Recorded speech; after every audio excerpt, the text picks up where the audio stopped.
Okay, ladies and gentlemen, in the 17th century, before Daher el-Omar, before Ahmad al-Jazar, this city was ruins of crusaders, and that's it. Nothing was built on top. So you could see much more than we can see today.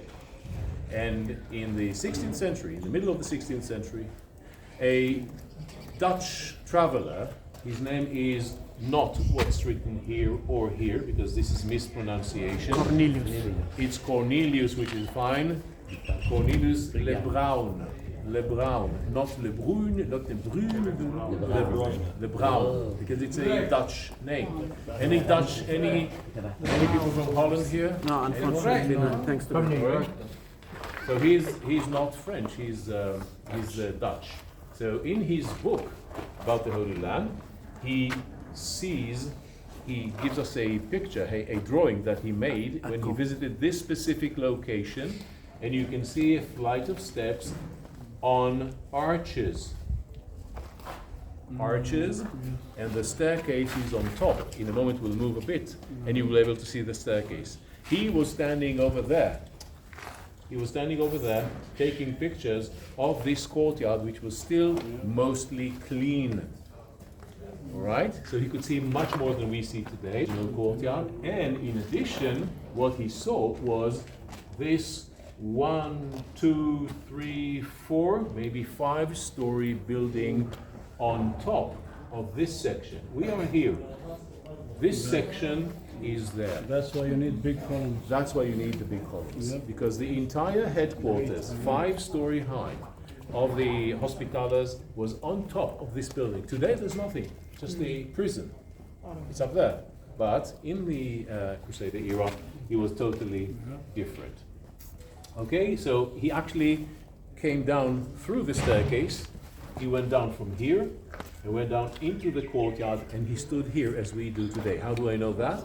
Because he says that in his text. His description. His description says exactly that. Now, this is the main courtyard. Okay, the main courtyard of the Crusader compound. It is surrounded by halls. In a moment I'll take you into the halls. That's the more impressive part. But if you look around, you can see how this looks like. It's a rectangular courtyard. It has a water source which is hidden now by the wise men who built the seats over there. I don't know for what purpose. It looks very nice, but it hides the water source. There's a well there, and there's a flight of steps going up. You already saw somewhere else. When I use my laser pointer and showed you the plaster. In the middle of the dwarf, we saw exactly the same plan. Yeah. Rectangular water source, remember, at the corner? And the stairs also. And staircase going up. Same plan. Hospitallers there, hospitallers here. This is a typical hospitaller design. And this section is called castrum. Castrum. Castrum meaning a castle, but in general, it's a type of a castle built like that. So the hospitaller compound has at its heart a castrum. The castrum is part of the hospitaller compound. In the compound you have a church, you have this, you have that, but at the heart you have the castrum. Which is So, a courtyard, basically. I'm sorry? It's a courtyard with a flight of steps going to the second floor and a source of water, keeping you independent of supply from the outside.